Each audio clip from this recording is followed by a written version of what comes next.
अभी एक चीज़ ऐसी हो रही है जो 2023 के अंदर भी हमको देखने को मिली थी और उसका बिटकॉइन की प्राइस $15,000 से $126,000 चली गई। सो आपको चार्ट दिखाता हूँ। 2023 के अंदर हुआ ये कि ब्लैक रॉक जो दुनिया की सबसे बड़ी इन्वेस्टमेंट एसेट मैनेजमेंट कंपनी है, उसने हमेशा बिटकॉइन की बुराई करी। लेकिन 2023 के टाइम पे जहाँ पर बिटकॉइन की प्राइस $15,000 यहाँ पर डंप कर गई, काफ़ी रिपोर्ट आ रही थी कि पॉसिबली ब्लैक रॉक भी ETF फाइल कर सकता है। लेकिन क्योंकि उनका जो स्टांस था लैरी फिंक का कि यार बिटकॉइन अच्छा नहीं, तो लगता था शायद रूमर्स ही होंगे।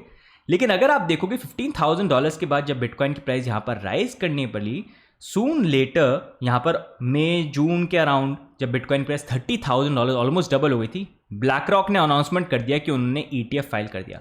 और ब्लैक रॉक ETF फाइल तभी करता है जब उनको पता है अप्रूवल हो जाएगा। उनकी ऑलमोस्ट 100% सक्सेस रेट है। जब भी उन्होंने ETF फाइल किया है वो हमेशा अप्रूव होता है। दुनिया का सबसे बड़ा एसेट मैनेजमेंट कंपनी है। तो ऐसा टाइम जहां पर लोग पैनिक कर रहे थे, वही टाइम था जहां पर इंस्टीट्यूशन ब्लैक रॉक, जिसने मे बी $69,000 जब प्राइस गई थी मिस आउट किया, उसने वहां पर बाइंग स्टार्ट करी एंड उसके बाद फाइनली अनाउंसमेंट किया और फिर प्राइस रैली करी। तो ये बेसिकली एक शो करता है कि यहाँ पर जो इंस्टीट्यूशंस होते हैं ना, अगर मिस आउट कर भी देते हैं तो राइट टाइम का वेट करते हैं। वो रिटेलर्स की तरह टॉप पे बाय नहीं करते हैं, वो मार्केट सिचुएशन का, पैनिक का वेट करते हैं। जहां पर रिटेलर्स वीक हैंड्स एकदम से जो है भाई मैं क्या करूं, और वहीं पर वो आते हैं भाई तू कुछ मत कर, तू मुझे अपने बिटकॉइन दे दे। अब वही सेम चीज हमको देखने को मिल रही है अभी करंटली 2026 के अंदर, जो बहुत लोग मिस कर रहे हैं। क्योंकि दुनिया के अंदर for the first time crypto regulation आ रहा है यूएस के अंदर, एंड क्लैरिटी एक्ट पास होने के लिए उसके ऊपर पूरी बातें हो रही है, रेगुलेशन वाइज सारी चीजें यहाँ पर हो रही है, जो आने वाले टाइम पे यहाँ पर इस साल के अंदर ही पास हो जाएगा। एंड उससे पहले क्या हो रहा है, बिल आ रहा है लेकिन फिर भी प्राइस डंप कर रही है। लोगों का क्वेश्चन है अगर बिल आ रहा है, रेगुलेशन आ रहा है, डंप क्यों हो रहा है? डंप इसलिए हो रहा है ताकि बड़े इंस्टीट्यूशन जो हैं वो भाई इकट्ठा कर लें, जैसा यहाँ पर हुआ था। क्योंकि इंस्टीट्यूशन जो है वो टॉप पे क्यों बाय करेंगे यार, वो वेट करेंगे ना जब उनको पता है कि हाँ भाई रेगुलेशन आएगा, उससे पहले पैनिक चलने दो। लोगों को लगेगा हो क्या रहा है यार, क्लैरिटी बिल आ रहा है, रेगुलेशन आ रहा है, डंप क्यों कर रहा है, खत्म हो गया सब कुछ, और वहीं पर वो बाय कर लेंगे। तो वही सेम सिचुएशन यहाँ पर हो रही है, यहाँ पर करंटली बिटकॉइन के लिए वैसी सिचुएशन बन रही है। This is something which I talked about in last video, कि आपसे शेयर करूंगा, इंटरेस्टिंग फैक्ट आपसे शेयर करना चाह रहा था, राइट। लेकिन आज के वीडियो के अंदर गाइस ये तो ओवरऑल बात हो गई। अब मैं बिटकॉइन के एनालिसिस के बारे में बात करेंगे, क्योंकि हम काफी टाइम से बात कर रहे थे कि बिटकॉइन की प्राइस जो है भाई $60,000 पे आएगी ऑलमोस्ट फरवरी मंथ से। इनफैक्ट जब $82,000 भी किया गया था, वी वर टॉकिंग अबाउट कि ये पैटर्न बुलिश नहीं है, ऊपर जाएंगी भी तो नीचे यहाँ पर आना है, एंड अब उस लेवल पे आ गए। अब बिटकॉइन का बॉटम जो होगा उसको लेके मैं आपको रेंज दूंगा। साथ में मिडिल ईस्ट की जो वॉर है उसकी सिचुएशन भी फिर से स्टार्ट हो चुकी है। ईरान ने अटैक किया इजराइल पे, इजराइल अटैक कर रहा है, पता नहीं एस्केलेट हो जाए। तो सारी चीज़ों के बारे में बात करेंगे, लेकिन उससे पहले भाई यार सब्सक्राइब कर लो, भाई के चैनल के ऊपर लाइक भी कर दो, भाई को मोटिवेशन मिलता है इस चीज़ के कारण यार। तो देखते हो वीडियो तो लाइक कर दो यार, थोड़ा सा अभी दबा दो, पूरी फैमिली को भी भेजो, फैमिली से भी लाइक कराओ, और डिस्क्लेमर जो उसको पढ़ लो।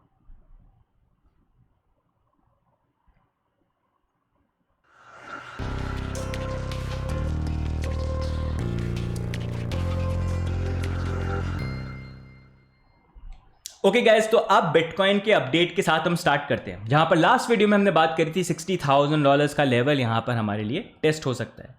बिटकॉइन की प्राइस अगर हम देखेंगे यहाँ पर 60,000 मतलब ऑलमोस्ट $59,000 के आसपास यहाँ पर आ गई थी, जहाँ पर 200 वीकली मूविंग एवरेज टेस्ट हुआ। एंड एक चीज़ हमेशा नोट करने की है कि बिटकॉइन की हिस्ट्री के अंदर ना ये 200 वीकली मूविंग एवरेज मतलब या तो हम इसको टच करें या इसका थोड़े से नीचे भी यहाँ पर आ जाए, ये एक लेवल रहता है जिसने बिटकॉइन का बॉटम कंफर्म किया है। तो उसी अकॉर्डिंग बिटकॉइन का बॉटम जो है ना वो आप ये रेंज देख सकते हो, जो मेरे अकॉर्डिंग यहाँ पर $45,000 से लेके $50,000 की बन जाती है। अब देखो मैं गलत भी हो सकता हूँ, ये मत बोल देना कि आपने तो 45-50 बोला था, मैं 45-50 वेट करा था, या आपने 45-50 बोला था, प्राइस तो $40,000 पे आ गए। क्योंकि भाई एक्चुअल जो पॉइंट है उस पर तो कभी बाय नहीं कर पाओगे, लेकिन एक रफ रेंज ले पाओगे मेरे अकॉर्डिंग। जैसा मैं आपको इतने टाइम से बोल रहा हूँ, देखो ये जो एरिया है 50 से लेके $70,000, it's a good range to DCA। अभी हम $60,000 के आसपास आ गए हैं, तो अगर बाय करना है तो उसमें भी 50-60 का एरिया जो है वो अच्छा है। लेकिन अगर आप मुझसे पूछते हो कि यार एडी भाई अपने एक्सपीरियंस के अकॉर्डिंग बॉटम बताओ, तो 45 से 50 हो सकता है, and I can be totally wrong, ठीक है। ये चीज़ आप पॉइंट नोट करना। लेकिन बेटर मैं हमेशा आपको ये बोलूंगा, जैसे मैं भी बाय कर रहा हूँ तो मैं 45-50 का वेट नहीं कर रहा हूँ भाई, इतने अपने एक्यूरेट नहीं रहते हैं, अपना रफ रेंज लेके प्रैक्टिकल बात करता हूँ, मैं रफ रेंज लेके चलता हूँ। 50 to 70 मेरा रेंज है, जिसके अंदर 70 वगैरह जो रेंज हो गया उसमें मैंने थोड़ा बहुत बाय किया, थोड़ा थोड़ा करके मैं अपना DCA जो है, जो मेरे को कन्वर्ट करने थोड़े बहुत जो मैंने रखे हुए थे अलग से निकाल के प्रॉफिट बुकिंग से, वो मैं यहाँ पर कर रहा हूँ। तो उस अकॉर्डिंग आप भी यहाँ पर प्लान कर सकते हो। अब एक जो बड़ा रीजन मैंने आपसे लास्ट वीडियो के अंदर भी शेयर किया था, कि उसका बड़ा रीजन ये कि करंटली अगर आप देखोगे ना, जैसे मैंने नूपल का चार्ट आपसे शेयर किया था, उसके अकॉर्डिंग अगर हम देखेंगे मार्केट के अंदर, देखो सेंटिमेंट जो होता है ना, जैसे काफी लोग बोल रहे थे कि क्या इस मार्केट का उसूल यही है कि सबको जो है एकदम मतलब लॉस में लेके आए। नहीं, मार्केट में बेसिकली होता है कि लोग, मतलब मार्केट को अगर ऊपर जाना है ना तो सबसे पहले बुलिशनेस निकालेगा, मतलब लोग एक्सपेक्ट ही नहीं करें कि यार ऊपर जाएगा। जैसे गोल्ड के अंदर हुआ था, लोग सोचे थे गोल्ड में कुछ हो ही नहीं रहा, देखो एकदम से क्या हुआ। ऑयल को लेके भी किया, नहीं कुछ हो नहीं सकता, ऐसे चलेगा ऑयल, एकदम से देखो क्या हुआ। तो हमेशा मार्केट फाइनेंस में यही होता है, ज़्यादा लोग बुलिश होते हैं तो मार्केट बेरिश करवाता है। जब सब बेरिश हो जाते हैं कि अरे यार कुछ है ही नहीं, छोड़ो, तब मार्केट ऊपर जाता है। ये जिस इंसान ने समझ लिया वो सब समझ लेगा, राइट। तो उस अकॉर्डिंग अगर आप देखोगे यहाँ पर करंटली नूपल का जो है डेटा, वो ऑलमोस्ट यहाँ पर अभी करंटली हम आ गए यहाँ पर, आई थिंक 15% के आसपास यहाँ पर आ गए। आई फील यहाँ पर -10 से या 0% का जो लेवल है वो बेसिकली हो सकता है जो बॉटम फॉर्म यहाँ पर करेगा। आई फील 45 से लेके $50,000 जो है ना, वो एक बॉटम का एरिया यहाँ पर हो सकता है। अब आपको क्या लगता है, आप मुझसे शेयर करना। बाकी करंट मूवमेंट वाइज अगर हम बात करें ना, तो अभी काफ़ी सारी चीज़ें हो रही हैं। देखो एक चीज़ ध्यान रखनी है कि फाइनेंस के अंदर ना, जहाँ पर पैसा मूव कर रहा होता है, जो मार्केट ऊपर जा रहा होता है, पैसा वहाँ से निकल के चले जाता है। जैसे आप क्रिप्टो में जब ट्रेड करते हो, जैसे ऑल्ट सीजन वगैरह आ गया, तो बिटकॉइन में इन्वेस्ट किया, हाँ बिटकॉइन में रिटर्न दिख गया। अब आपको दिख रहे हैं ऑल्ट कॉइन्स ऊपर जा रहे हैं, तो लोग उसमें पैसा डालने लग जाते हैं, फिर दूसरा ऑल्ट कॉइन जा रहा है उसमें डालने लग जाते हैं, तो लोग ऐसे चेस करते हैं। तो वैसे आज के डेट में इतने एसेट हैं, बिटकॉइन तो हो ही गया, क्रिप्टो तो यहाँ पर हो ही गया, साथ में अगर आप देखोगे गोल्ड भी हो गया, कमोडिटीज़ हो गई, डिफरेंट स्टॉक मार्केट्स यहाँ पर हो गए, राइट, ऑयल हो गया। जैसे अगर आप देखोगे जब बिटकॉइन 126 पे रैली कर रहा था, तो बाकी मार्केट से वो पैसा स्क्वीज करके बिटकॉइन के अंदर लेके आ रहा था। उसके बाद गोल्ड जब रैली करने लग गया, तो बिटकॉइन और बाकी सारे मार्केट से पैसा स्क्वीज करके गोल्ड के अंदर आने लग गया। हर कोई गोल्ड, क्रिप्टो एक्सचेंज ने गोल्ड की ट्रेडिंग स्टार्ट कर दी यहाँ पर, राइट। उसके बाद अगर आप देखोगे ऑयल जो था, ऑयल एकदम से राइज हो गया, तो बाकी मार्केट से पैसा स्क्वीज होकर, चाहे गोल्ड हो गया चाहे बिटकॉइन हो गया, वहां से निकल के फिर ऑयल के अंदर जाने लग गया। क्रिप्टो एक्सचेंज ने ऑयल के भी लॉन्च कर दिए यहाँ पर। और फिर अगर आप देखोगे अभी स्टॉक मार्केट जो वो भी राइज कर रहा है, तो वहां से पैसा निकल के एआई के जो प्रोडक्ट्स वगैरह यहाँ पर आ रहे हैं, जो कंपनीज हैं, वहां से पैसा स्क्वीज होकर वहां पर जा रहा है। तो उसको लेके ना अभी काफी बड़ा स्पेसएक्स का आईपीओ भी यहाँ पर आने वाला है, जो 11 से लेकर 12 जून है। तो अभी काफ़ी पैसा जो है मार्केट में से स्क्वीज होकर वहाँ पर निकल रहा है। और एआई प्रोजेक्ट्स के अंदर बाद में ओपन एआई और एंथ्रोपिक का भी आने वाला है इस साल के एंड तक। तो वही हो रहा है कि मतलब जिस मार्केट में एकदम से वो हाइप होती है ना, बाकी सारे जितने फिर एसेट्स वगैरह होते हैं, जो मार्केट्स होते हैं, वहाँ से पैसा स्क्वीज करके निकलता है। तो वही सिचुएशन यहाँ पर अभी करंटली चल रही है।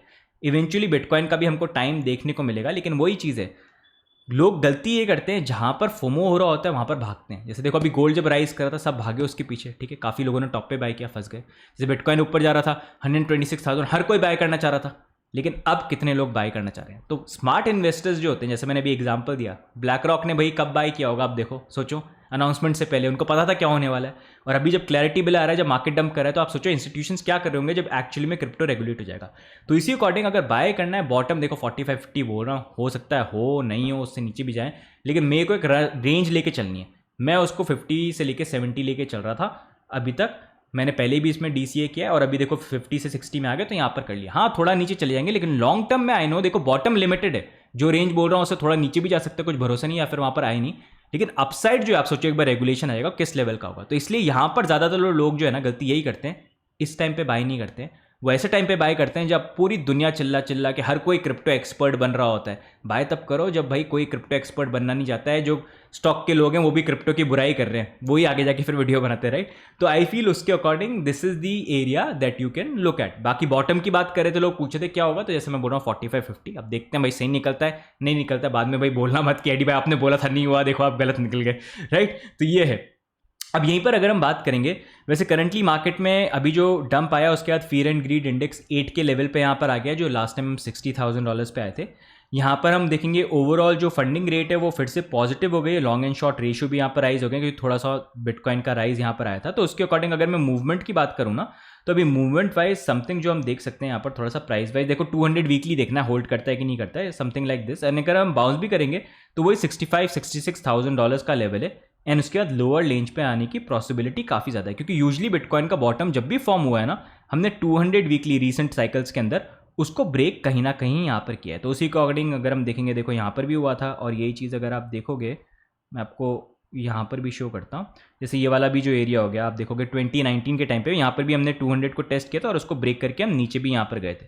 तो उसी अकॉर्डिंग मतलब इट गिव्स एन आइडिया कि बॉटम जो है आया नहीं है तो काफ़ी क्लोज है, एंड उस अकॉर्डिंग अपनी प्लानिंग जो है आप यहाँ पर कर सकते हो। तो दिस इज समथिंग जो मूवमेंट में एक्सपेक्ट कर रहा हूँ, लेट्स सी। अब दूसरी यहाँ पर एक कलेश जो हो रहा है, वो कलेश ये है कि भाई मिडिल ईस्ट के अंदर जो वॉर वगैरह है ना, वो फिर से स्टार्ट यहाँ पर हो गया। आप देख सकते हो ये इनका पेट्रोकेमिकल प्लांट जो वहाँ पर अटैक वगैरह किया है। तो अभी सिचुएशन क्या हुआ कि देखो अभी यूएस और ईरान के बीच में सीज फायर पीस डील की बात हो रही थी। अब इसराइल और लेबनान का काफ़ी टाइम से फाइट यहाँ पर चल रही है। ईरान ने कंडीशन रखी कि सीज फायर पीस डील करनी है, तो भाई इसराइल को भी बोलो लेबनान पर अटैक नहीं करे, अगर तुम चाहते हो हमको अटैक नहीं करे। तो यूएस ने बोला हाँ ठीक है, इसराइल अटैक नहीं करेगा, लेकिन इसराइल सुनता थोड़ी ना किसी की। इसराइल ने फिर भी लेबनान पे यहाँ पर अटैक किया और काफ़ी सिटीज़ में डिस्ट्रॉय वगैरह, काफ़ी लोगों की जाने वगैरह गई। अब ईरान ने उसके रिस्पॉन्स में बोला कि सीज फायर की एक कंडीशन थी, इसराइल अटैक नहीं करेगा लेबनान पे, लेकिन वो रुका नहीं। तो उन्होंने कल रात को यहाँ पर मिसाइल लॉन्च कर दिया इसराइल के ऊपर। अब डोनाल्ड ट्रंप आया, उठ के बोलते हैं ठीक है ईरान ने कर दिया, हम पीस डील के काफ़ी क्लोज है। भाई 3-4 महीने से यही रोए जा रहा है 80 साल का बुढ़ा कि भाई मैं पीस डील कर रहा हूँ, पीस डील कर रहा हूँ। लेकिन डोनाल्ड ट्रंप जो सोशल मीडिया पे डालते हैं ना, कभी बिलीव मत करना, उसका उल्टा ऑपोजिट ही करते हैं ये बंदा जो है। मार्केट मैनिपुलेशन में तो आपको पता ही है, बोलते क्या है करते क्या है, तो हमेशा। तो मेरे को तो अब ये पता चल गया डोनाल्ड ट्रंप जो बोल रहे हैं ना उसका उल्टा कुछ होने वाला है हमेशा यहाँ पर। तो उसके बाद उन्होंने बोला कि मैंने इसराइल को बात कर ली और उनको बोल दिया रिटेलिएशन मत करना। अब उसके बाद हुआ क्या, वही जो हमेशा होता है, डोनाल्ड ट्रंप ने जो बोला उसका उल्टा, इसराइल ने यहाँ पर अटैक जो है ईरान के ऊपर कर दिया, जहाँ पर काफ़ी जगह मिसाइल लॉन्च करिए। फिर ईरान ने फिर से रिटेलिएशन कर दिया और साथ में ईरान ने ये भी वार्निंग दी कि देखो इसराइल अटैक कर रहा है और देखो यूएस जो है इसराइल का सपोर्ट करता है, और अगर ऐसी चलता रहा तो फिर से हम जहाँ पर जो यूएस के बेस है ना जो पूरे मिडिल ईस्ट के कंट्रीज़ के अंदर, वहाँ पर फिर से हम अटैक कर सकते हैं। तो फिर से वही सिचुएशन आ रही है जहाँ पर ये वॉर रीस्टार्ट हो सकती है। अगर ऐसे ही चलता रहेगा कि भाई ईरान इसराइल पे कर रहा है, इसराइल ईरान पे कर रहा है, और धीरे धीरे करके वो एस्केलेट हो जाएगा, क्योंकि ईरान की स्टार्टिंग से स्ट्रैटेजी ये रही है तुम जितना अटैक करोगे उससे हम ज़्यादा करेंगे और बड़ा करेंगे और प्रेशर तुम्हारे ऊपर क्रिएट करेंगे। और एक चीज़ जो उनके लिए इस वॉर में एज ए एडवांटेज वर्क करी वो ये था कि मिडिल ईस्ट की कंट्रीज़ पे अटैक करना, क्योंकि उसके कारण मिडिल ईस्ट कंट्रीज़ के ऊपर जो इस वॉर में इन्वॉल्व भी नहीं होना चाहती हैं, उनके ऊपर प्रेशर क्रिएट हो, क्योंकि यूएस बेसेस वहाँ पर है। और अब क्योंकि इसराइल जो इनका ऑलरेडी इस तरह से सिस्टम इन्होंने बना रखा है, यूएस भी इनको सपोर्ट करता है, इस तरह से इंटेलिजेंस है कि इन पे ईरान ये इसराइल के ऊपर तो स्टार्टिंग से ही काफ़ी अटैक वगैरह होते रहते हैं, आयरन डोम वगैरह है, तो ये काफ़ी मिसाइल्स को रोक लेते हैं। इनका तो पूरा इन्होंने स्ट्रक्चर ही ऐसा बना रखा है कि ये हमेशा अटैक के लिए रेडी यहाँ पर रहते हैं। तो ईरान के लिए यहाँ पर उनको जो उन्होंने चीज़ जो लास्ट टाइम वर्क करी थी वो ये थी कि मिडिल ईस्ट में वॉर उन्होंने स्टार्ट कर दिया। वही देखना है वो चीज़ यहाँ पर होती है कि नहीं होती है। वैसे एक चीज़ जो मैं आपसे काफ़ी बार शेयर कर रहा हूँ, ये इंडिकेटर काफ़ी अच्छा काम करता है, कब अच्छी न्यूज़ आने वाली है वॉर की, कब बुरी। बुरी न्यूज़ तब जब $90 पे ऑयल की प्राइस पहुँच जाएगी, अच्छी न्यूज़ तब जब हम $100-105 के आसपास ऑयल की प्राइस यहाँ पर पहुँच जाए। तो अभी करंटली ये मिडिल ईस्ट की सिचुएशन चल रही है, अभी तो करंटली चली रही है, यू नेवर नो किस तरह से अनफोल्ड यहाँ पर हो जाए। अपडेटेड रहना तो आप इंस्टाग्राम पे भी फॉलो कर सकते हो, आप एक्स पे भी फॉलो कर सकते हो, टेलीग्राम पे भी आ जाओ, वहाँ पर सबसे पहले हम सारी अपडेट्स यहाँ पर शेयर करते हैं। लेकिन despite the fact, as I say, एक काफ़ी फेमस सेइंग है, tell me the chart I will tell you the news. तो उसके अकॉर्डिंग हम इतने टाइम से न्यूज़ में सारी चीज़ें चल रही हैं, हाँ उसको अकाउंट करते हैं, क्योंकि बड़ा अगर एकदम से इवेंट हो गया तो डेफिनेटली प्राइस वाइज एकदम से वो मूवमेंट आ सकता है। लेकिन इन मोस्ट केसेस अगर आप चार्ट को देखोगे दैट गिव्स एन आइडिया कि what is going to happen. अभी लोग काफ़ी रीज़न देख रहे हैं कि ये एक रीज़न के कारण बिटकॉइन की प्राइस नीचे है, ये रीज़न के कारण नीचे है, लेकिन we were talking about this कि $60,000 पे हम फिर से आएंगे। क्यों? क्योंकि पूरा चार्ट का स्ट्रक्चर जो है ऑलरेडी न्यूज़ के अकॉर्डिंग पहले से ही बन रहा था, तो वही चीज़ यहाँ पर प्ले आउट हो गई, राइट। एंड इसी के according as I keep on saying, काफ़ी बार मैं रिमाइंड भी करवाता हूँ, देखो अगर आपको क्रिप्टो में इन्वेस्टमेंट करना है ना, तो हमेशा सही टाइम तब है जब कोई हाथ नहीं लगाना चाहता है, और वो टाइम अभी यहाँ पर आता है जिस तरह की सिचुएशन है। तो अगर आपको डीसीए करना है करो, बस थोड़ा लॉन्ग टर्म पर्सपेक्टिव से। बाकी ट्रेड लेना है तो ऑप्शन तो हमेशा है, मार्केट ऊपर हो नीचे हो, राइट प्लानिंग के साथ कर सकते हो, राइट। तो ओवरऑल गाइज आज की वीडियो में यही अपडेट है। बाकी आपके क्या व्यू पॉइंट्स है, डू लेट मी नो। बाकी लाइक फॉलो भी कर लेना भाई को मोटिवेटेड रखने के लिए, ताकि रेगुलर इन्फॉर्मेशन लेके आए आपके लिए, चाहे बुल मार्केट हो, बेयर मार्केट हो। ऑलमोस्ट 7-8 साल हो गए शायद, वी वर ऑलवेज देयर। काफ़ी लोग तो डिसअपेयर भी जाते हैं, but we are always there to provide update. तो इसी बात पे भाई को मोटिवेट कर दो थोड़ा सा। बाकी मिलेंगे हम नेक्स्ट वीडियो के अंदर, तब तक के लिए bye and take care, see you guys, bye bye.